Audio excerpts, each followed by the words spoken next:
नमस्कार, मी आहे आपला मित्र doctor Ambejogaikar, अग्निमान live news channel संपादक व माझ्यासोबत आहेत लोकहित लाईव्ह चॅनलचे संपादक विजय कदम। आम्ही दोघे हे बोरी घाटावर आलेलो, बोरी पेंड आहे आणि पहा पलीकडे हे घारापूर नावाचं गाव आहे का, घारापूर, हे घारापूर तुम्हाला दिसत असेल। आणि ह्या ठिकाणी इकडे बोरी गाव आहे इकडं, आणि या दोन्ही मधून एक पेनगंगा नदी वाहते। पहा आतापर्यंत हजारो ब्रास रेती इकडे पहा, ट्रॅक्टरच्या चाकोऱ्या पहा, हजारो ब्रास रेती पहा ह्या ठिकाणी आतापर्यंत तस्करांनी चोरलेली आहे। पहा सगळीकडे तुम्हाला रोज सकाळी 10-20 ट्रॅक्टर या ठिकाणी असतात। हे बोरीचा परिसर आहे, बोरी गावचा, उमरखेड तालुक्यातील, आणि हा पलीकडचा हिमायतनगर तालुक्यातील घारापूर गाव आहे।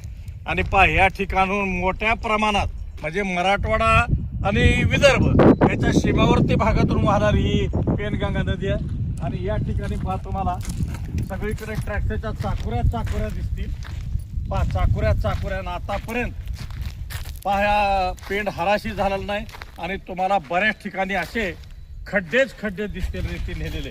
अतिशय पहा अतिशय बारीक रेती आहे, अतिशय बारीक रेती, आणि ही रेती नेण्यासाठी ह्या ठिकाणी पहा खड्डे पहा। आणि आतापर्यंत इकडे पलीकडे पहा ही मराठवाड्याचा भाग नाही, हा विदर्भाचा भाग आहे। आणि या ठिकाणून आतापर्यंत पहा हजारो ब्रास रेती आतापर्यंत चोरी झालेल्या आहे, आणि उमरखेडच्या महसूल प्रशासनाला याची जाग अद्याप आलेली नाही। हा विदर्भाचा भाग आहे, आणि या ठिकाणी इतकाने मोठमोठे खड्डे पडलेले आहेत। आणि तिकडं पहा त्या ठिकाणी सुद्धा रेती त्या ठिकाणी चाळून ठेवलेली तुम्हाला दिसेल, आणि तिकडे बैलगाडीने रेती नेली जाते। परंतु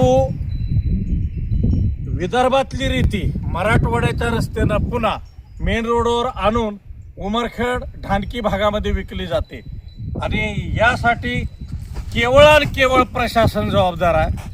महसूल विभागाचे कर्मचारी हप्ता घेतात अशी चर्चा आहे, आणि त्याच्यामुळे खुलेआम पहा आणखी एकदा पहा हे खड्डे, आणि आतापर्यंत पहा हजारो ब्रास रेती या ठिकाणची तस्करांनी चोरून नेलेली आहे।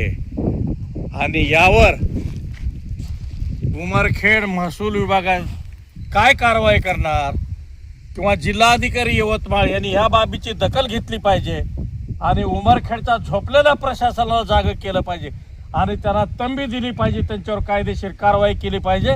कारण लाखो रुपयाचा शासनाचा महसूल ह्या ठिकाणी बुडत असून लाखो ब्रास रेती या ठिकाणची चोरी गेलेली आहे। पुन्हा भेटूया आपण नव्या विषयासह, तोपर्यंत नमस्कार।